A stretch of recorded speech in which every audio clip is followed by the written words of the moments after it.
wakomeza guhitamo kubahisha Imana aho utuye, bikarangira Imana igukoreye igitangaza.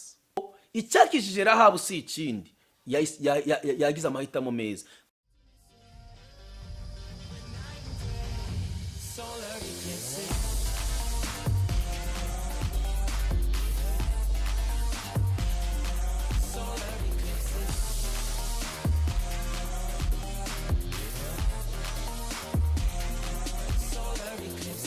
Bene data, nongeye kubasuhuza mu izina rya Yesu Kristo.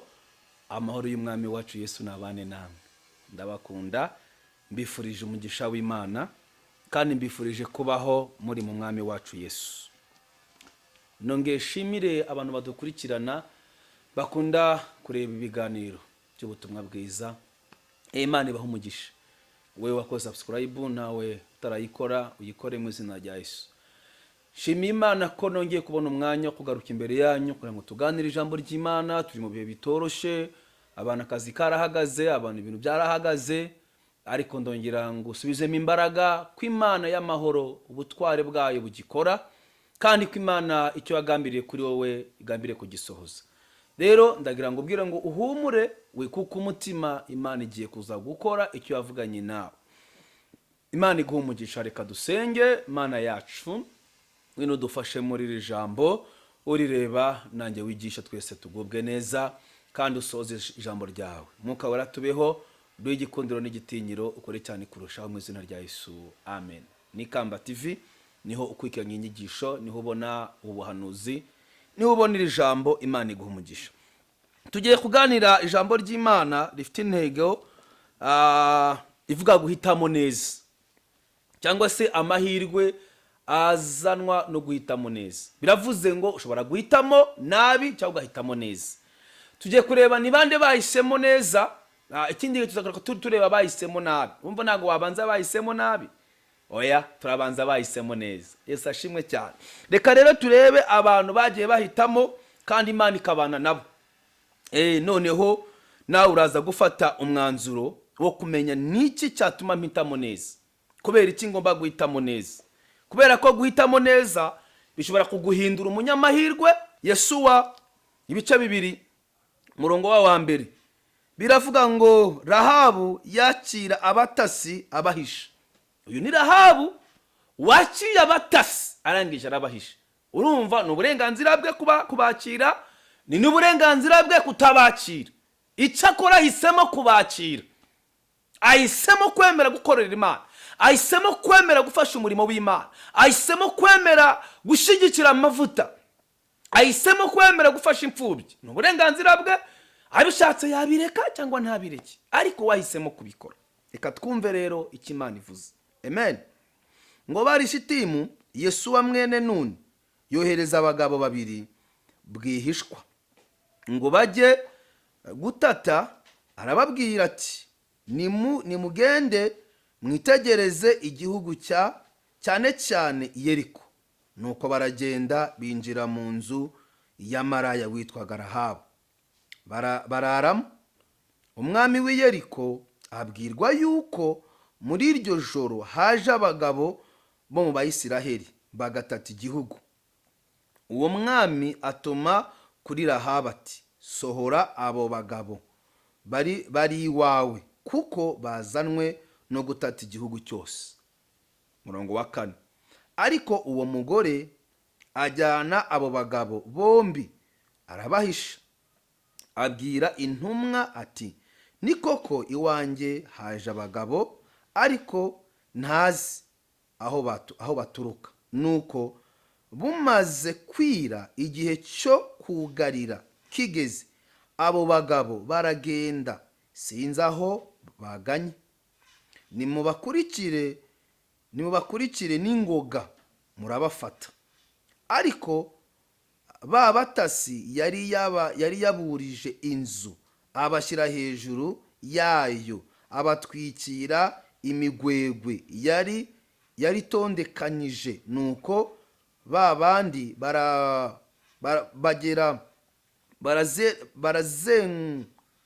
babagenzereza mu nzira ingana kuri Yorodani. Abo aho bambukira abagenza bamaze kugenda barugarira. Imana ishimwe cyane. Ahangaha tubonye ko urumva yarababwiye ngo bakurikire, bageze kuri Yorodani barababura, nawe arabamanura. Hano dushatse kuvuga iki?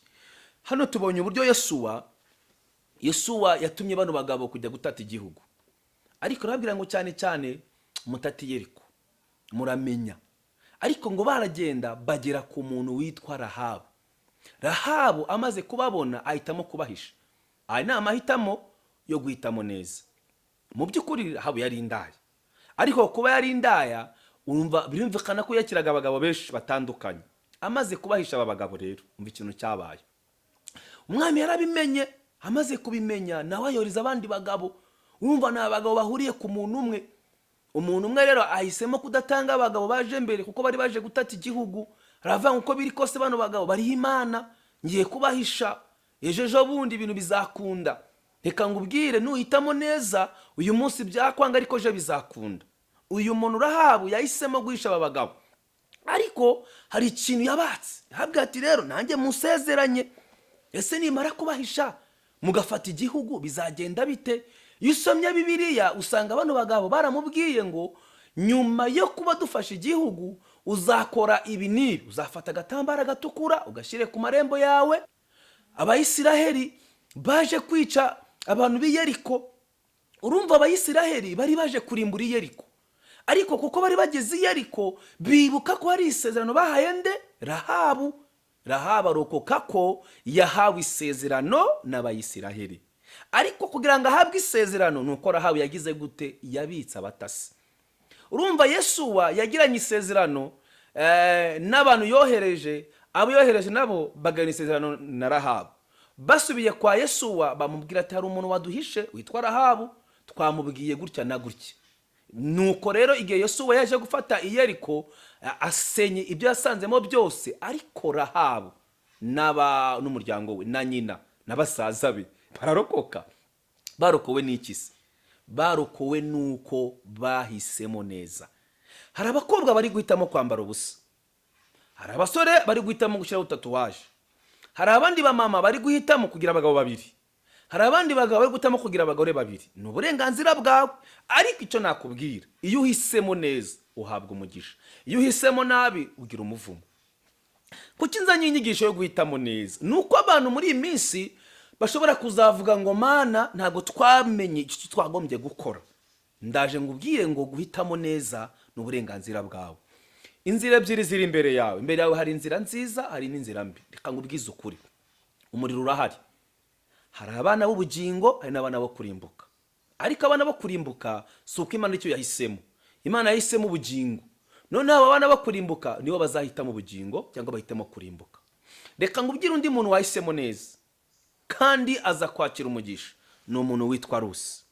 Bene data, tujye tubabwira ibi bintu kugira ngo mubimenye neza, noneho umenye impamvu yo guhitamo neza. Imana ishimwe cyane. Igitabo cya Rusi, tutanagiye kure, igice cya mbere, noneho tuze kureba umurongo wa 11. Umva ko n'ijambo ry'Imana ritubwiye. Naomi arababwira ati, bakobwa banjye nimusubireyo, niki kibashakisha kujyana nanjye? Hari abandi bana afite mu nda ngo bazabe abagabo banyu? Hari akabazo.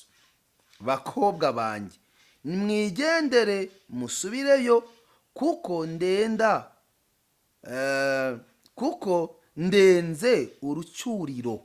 Navuga nti ndabyiringiye, ndetse naho nabona umugabo iri joro nkazabyara abahungu. Ibyo byatuma mubarindira kugeza aho bazakurira. Ibyo byatuma mudashaka abagabo. Bye kuba bityo bakobwa banjye, kuko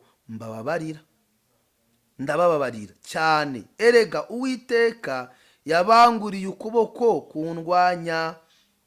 Barongera batera hejuru bararira. Orupa asoma nyirabukwe rusi we amugumaho akaramata. Niyo ntakomeze. Hano hari abantu babiri, iri jambo mana, abakobwa babiri. Murabizi uyu rusi na Orupa ni abakobwa b'Imowabu, ntabwo ari Abayisiraheli. Ariko Nawomi ni Umuyisiraheli kazi. Nawomi ava muri Isiraheli ajya i Mowabu, yari afite abahungu babiri, yari afite n'umugabo. Ageze rero ahangaha muri uyu mujyi, batera imbere, barakora, baracuruza. Noneho abahungu be umwe ashaka Orupa, undi ashaka rusi. Ariko igihe kimwe abahungu be baza kwitaba Imana, ariko papa ise w'aba bahungu nawe yitabye Imana. Uyu mudamu rero Nawomi asigara wenyine, nta muhungu, nta mukobwa, nta n'umugabo, cyane ko yari by'abana babiri. Noneho abakazana be, urumva Nawomi abona ko bikwiriye ko asubira iwabo. Iyo umuntu atekereje bujya kugarukira Imana, Imana ikora byinshi. Iyo umuntu atekereje kuva mu kabari, Imana iramusubiza. Iyo utekereje kuva mu busambanyi, Imana ikugirira neza. Iyo utekereje guhitamo neza, Imana irongera igakora. Rusi nta kindi kintu yakoze nk'uko bisanzwe, ahamagara Orupa, ahamagara na Rusi, abahesha iki? Umugisha. Habwa ati rero bakobwa banjye, mwisubirireyo, mwigumire hano, nge ndagiye, kuko Uwiteka yabangura ukuboko kundwanya. Ariko Orupa aramusoma aragenda. Rusi umva ikintu yahisemo. Rusi yahisemo kugumana na Nawomi. Nawomi udafite icyizere, Nawomi utazongera kubyara. Ariko ushobora kumbwira impamvu Rusi yahisemo kugumana na Nawomi? Nuko Rusi yari yarabonyeho Nawomi imbuto, yari yarabonyeho Nawomi ububyeyi, yari yarabonyeho Nawomi amavuta. Haleluya. Bituma Rusi avuga ati niyo ntashaka, niyo ntabyara, kuko nta byiringiro byari bihari by'uko Rusi azabona umuhungu wa Nawomi. Ntabyo. Ariko baragenda, bava rero Mowabu basubira mu Isiraheli. Rusi amubaho akaramata. Iyo ukomeje hepfo, Bibiliya itubwira iki? Rusi yagize indahiro, arubwira Nawomi, amubwira atumva, winyingingira kugusiga, kuko aho uzarara niho nzarara, aho uzagwa niho nzagwa. Iri jambo njya mbona abantu benshi barikoresha kuri invitation, ngo ngaho uzagwa niho nzagwa, aho uzarara niho nzarara. Nyuma y'amezi 3 bagatandukana. Urumva ikintu wakoze? Nyuma y'umwaka umwe bagatandukana. Wewe wanditse ko ahazara ariho uzarara, ahazagwa ariho azagwa, ngo nihagira ikintandukanya nawe atari Uwiteka, ngo Uwiteka azabimore bikabije. Uwo muvumo uzakugendaho, uzarinda upfa ufite uwo muvumo. Kubera iki? Indahiro warahiye wanze kuyikurikiza. Hagaruse ariko byagenze rero. Rusi indahiro yarahiye, yarayikomeje, bigeraho Nawomi ageze Isiraheli. Yewe Rusi akomeza kumuba inyuma, ajya gumbamba kwa Bowazi, kugeza igihe Imana akoreye ibitangaza. Rusi aba umugore wa Bowazi. Noneho igihe kiragera, Rusi acikura Nawomi. Nawomi yongera kubona akana kavuye kuri nde? Kuri Rusi. Rusi ntabwo yabyaranye rero n'umuhungu wa Nawomi, oya, yabyaranye na Bowazi. Bowazi yari umugabo wabo. Bowazi, Imana iyemera ko Bowazi na Rusi bahura, ariko Nawomi amugira inama, ugenda ubigenze gutya. Igihe yahumbahumbaga, igihe cyarageze bakabona umuntu ukuntu ahumba, avuga ati mbega umukobwa mwiza uca bugufi. Ntabwo nzi impamvu Imana igusabye guca bugufi muri iki gihe, ariko ndashaka kubwira iki? Ndashaka kubwira ko Rusi kwihangana kwe byatumye yakira igitangaza. Yesu ashimwe cyane. Imana iguha umugisha. Rero ndi ku ijambo rivuga guhitamo neza. Hari umuntu nigeze kubwira ngo ihangane, uru rugo urukomeremo, nubwo umugabo ari kunywa inzoga nyinshi, ariko mbonye Imana izamuhindura. Arambwira ngo pastor kweli azahinduka? Mbonye azahinduka. Igihe cyarageze umugabo ava ku nzoga anarakizwa. Uyu mudamu yahisemo gukomeza kwihanganira inkoni no kwihanganira gutotezwa, birangira umugabo akishijwe. Ariko impamvu Imana yabikoze nuko uyu mugore yahisemo kwihangana. Niki gituma utihangana? Ibigeragezo ni amakuba? Oya, uko byagenda kose ntago warusha Rusi. Uko byagenda kose ntago warusha Yesu. Nyamara Yesu yarakomeje. Urabizi ko igihe Mose yari amaze gupfa, Yesu yemeye gufata inshingano kuko Imana yamubwiye ngo uko nabanaga na Mose niko nzabana nawe. Afata inshingano aragenda akura Abisiraheli mu buretwa kugeza igihe atereye urugamba. Buriya Yesu wanubwira ngo byaramworoheye, ariko ni amahitamo. Rero igihe cyose umuntu ahisemo neza bibyara inyungu nziza, ariko wahitamo nabi nanone bikabyara inyungu mbi. So wahitamo gukuramo inda, wahitamo kutayikuramo, wahitamo gukomeza gukizwa, wahitamo gukomeza gutanga icya-10, wahitamo gukomeza gusenga nijoro, wahitamo gukomeza gusenga amanywa, wahitamo kwica umunzani, wahitamo gutanga ruswa, wahitamo no kutabitanga. Wahitamo kutemera gutanga ruswa y'igitsina kugira ngo ubone akazi, ukemera ugahagarara mu mwanya Imana yagushizemo, ugakomeza ukabisugi ukavuga ngo ndashomereye, ariko mu gihe nta bushomeri bubayo. Wakomeza guhitamo kubahisha Imana aho utuye, bikarangira Imana igukoreye igitangaza.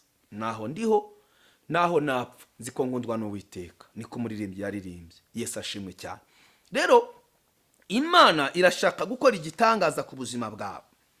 Iyo turebye Yesuwa ibice 6 tukareba umurongo wa 22, Bibiliya itubwira iki? Iratubwira ngo maze Yesuwa abwira ba bagabo babiri batataga igihugu ati, nimwinjire mu nzu ya maraya. Urabibona? Aha ngaha ndashaka kuvuga iki?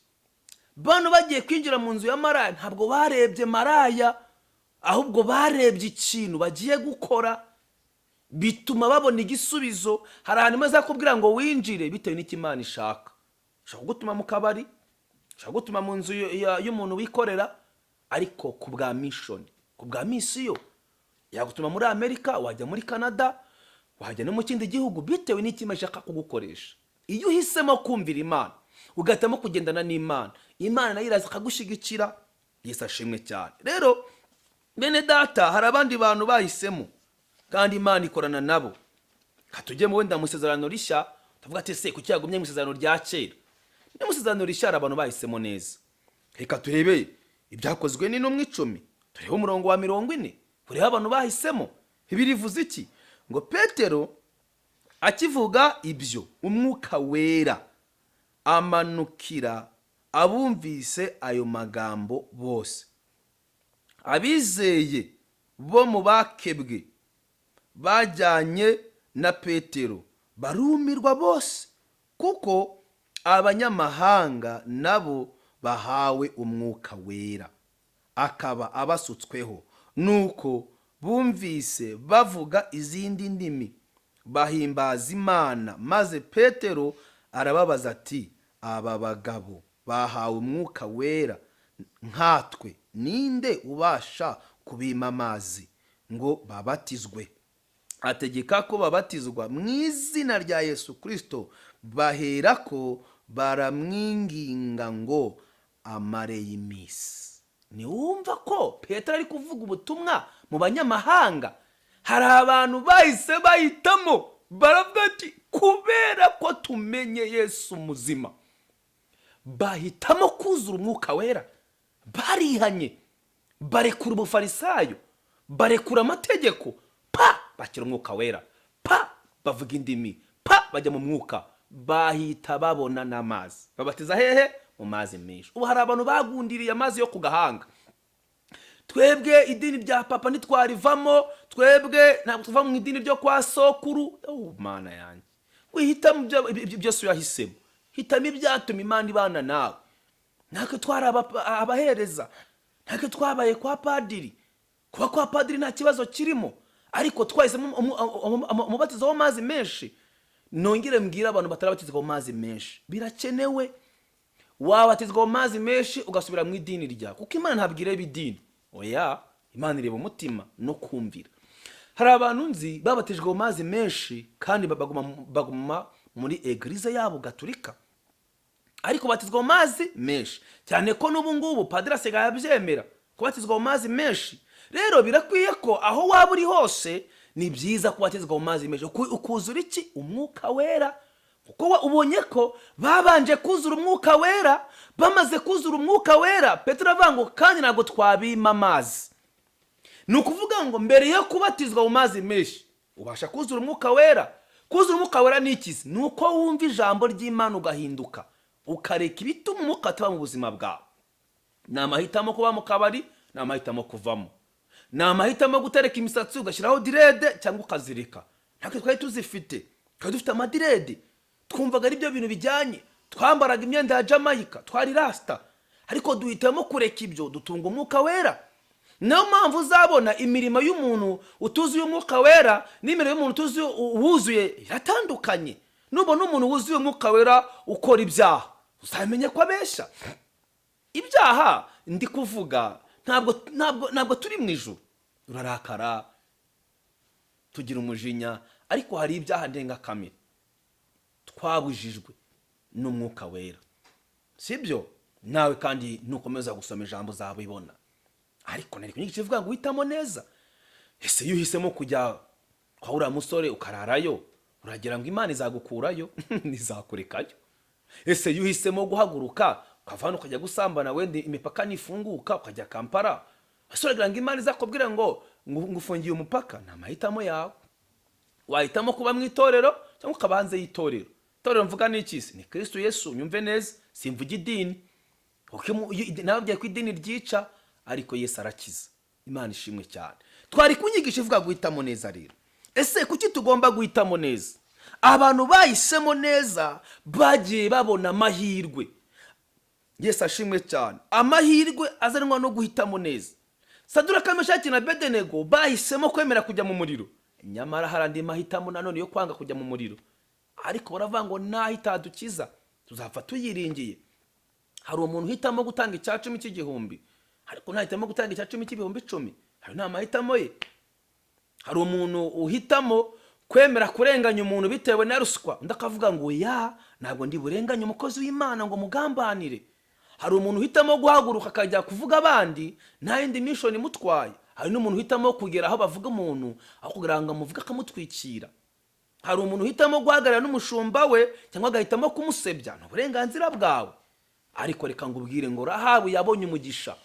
Nose uragira ngo Rahabu ntabwo yari afite ibyaha?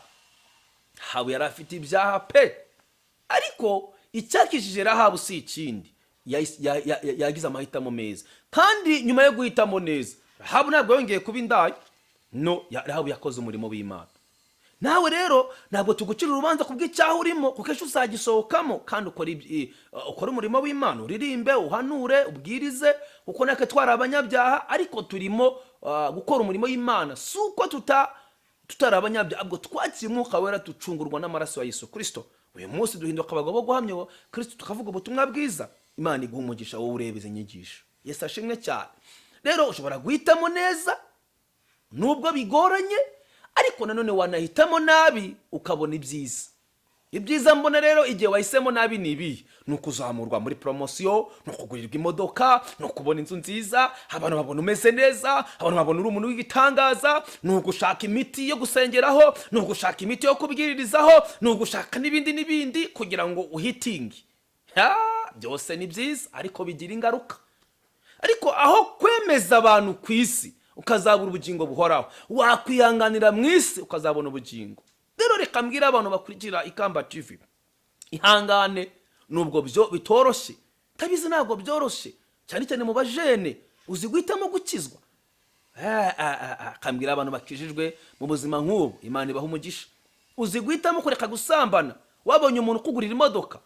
Uzi guhitamo kureka kuba umutinganyi, wabonye umuntu ugutinga.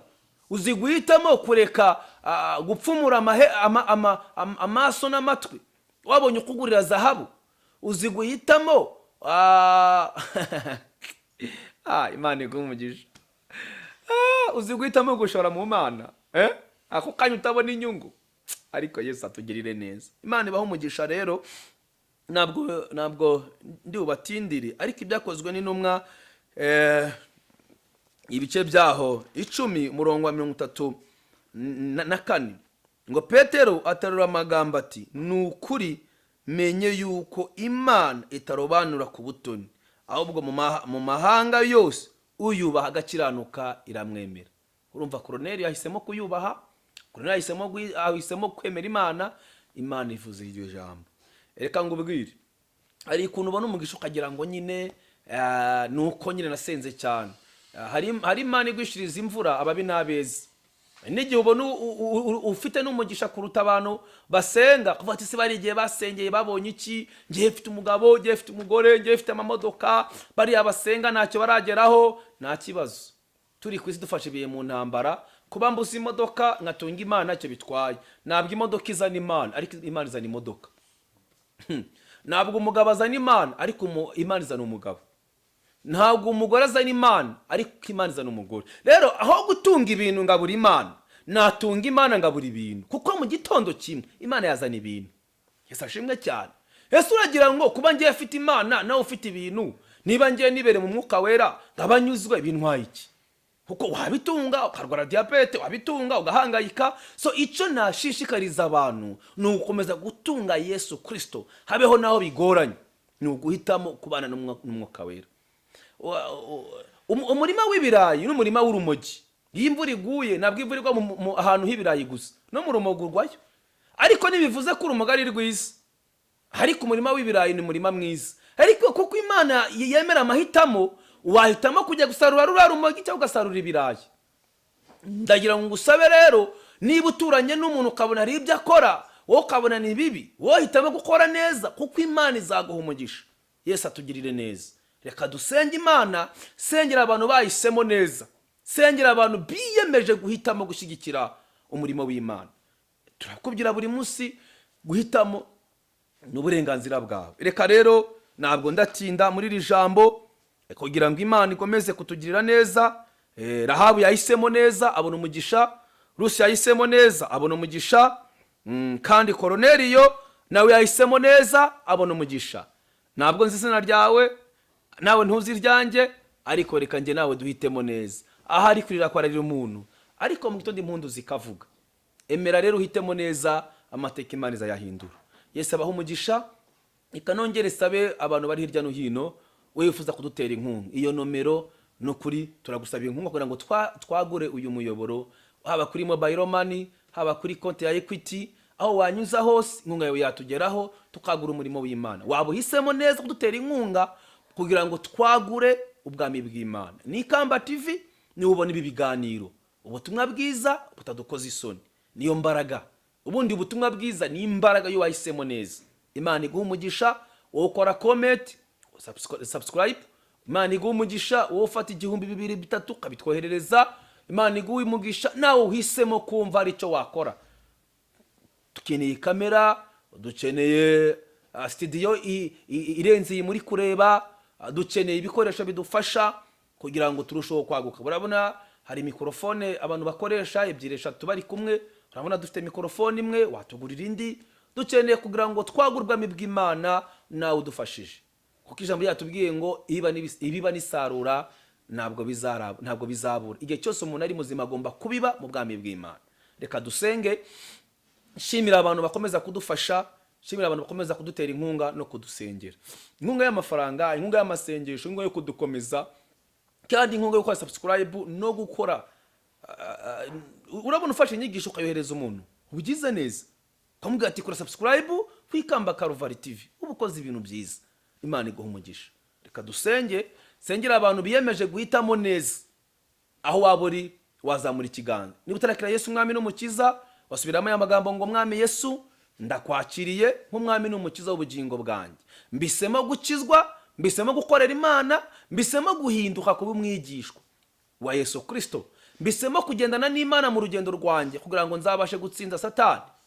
Shoboza kugukorera ungure mu gitabo cy'urupfu, ukire mu gitabo cy'ubugingo. Ndakishijwe mbaye umwana w'Imana. Rero ngana ku musozo, iyo wakiriye Yesu umwami n'umukiza, ukamutunga mu mutima wawe, aguhindura icyaremwe gishya. Imana iguha umugisha. Nawe ubundi uburyo bwose waduteramo inkunga wabikora. Ntabwo ari ugusaba, ahubwo ni ukugira ngo tuzamure ubwami bw'Imana. N'ubundi se k'amafaranga abere kugira ngo yagure ubwami bwa data. Rero uburyo bwose. Ikindi kandi iyo nomero ubonaho, duhamagare dusengane, tugira inama. Ufite inzozi, tugusobanurira inzozi, tugufashe mu rugendo rw'agakiza. Igihe ejo cyangwa ejo bundi tuzabonana, tukubakiza mu mazi menshi kugira ngo nawe ushobore kwakira umwuka wera. Reka dusoze rero, ashimira abantu bakomeje gukora subscribe, n'abandi bose badukurikirana, n'undi muntu ufata inyigisho akayohereza mwene se. Kora kwiyonzegera uzaba uduhaye inkunga. Reka dusenge, Imana iguhe umugisha. Zamura ikiganza dusengane, Imana iguhe guhitamo neza. Mana yera, Mana y'imbaraga n'ubutware, uyu muntu ungurikiranye, uyu muntu turi kurebana, ndamusengeye guhitamo neza. Ndamusengeye kwemera kurya nabi ariko agatunga Yesu umwami n'umukiza. Ndamusengeye kwemera kwambara nabi ariko ntatakaze agakiza. Ndamusengeye kwemera gutunga telefone iciriritse ariko ntatakaze Yesu. Kwemera kuba habaye hose ariko agatunga Yesu. Ndirukana umudayimoni umubwira ngo yakerewe gusubizwa, niyishakira inzira. Ndirukana abazimu n'abadayimoni bakuyobya kugira ngo ujye gukora ibyo umwami Yesu adashaka. Ndasenze ngo amavuta y'Imana kubeho, kubera ko Nawomi yahisemo neza, Rusa ahitamo neza, Rahaba ahitamo neza. Abo bose bari abantu nkanje nawe, niyo mpamvu babonye inyungu yo guhitamo neza. Ndagusabira amavuta, ndagusabira imbaraga, ndagusengera mukobwa, mushiki wanjye, mama, papa, murumuna wanjye, mukuru wanjye, nawe ukora umurimo w'Imana nubwo bikugoye. Ndasenze ngo umugambi w'Imana ugumya waguke ubuzima bwawe. Ndagusabira amavuta n'imbaraga no gukomera mu byo wahisemo, mu izina rya Yesu Kristo w'i Nazareti. Reka wongere ukizwe, reka wongere uhanure, reka wongere ugire imbaraga, reka wongere utange icyacumi, wongere ushyigikire umurimo w'Imana, wongere ukore neza nubwo byari bigoye. Ubuntu bw'umwami wacu Yesu ube ku buzima bwawe, wewe wemeye guhitamo neza. Kandi icyo ngusabiye kirenze iki n'ubugingo buhoraho. Shimiye Imana ko izagufasha muri uru rugendo, kandi umukabera ko azabana nawe, mu izina rya Kristo Yesu, amen.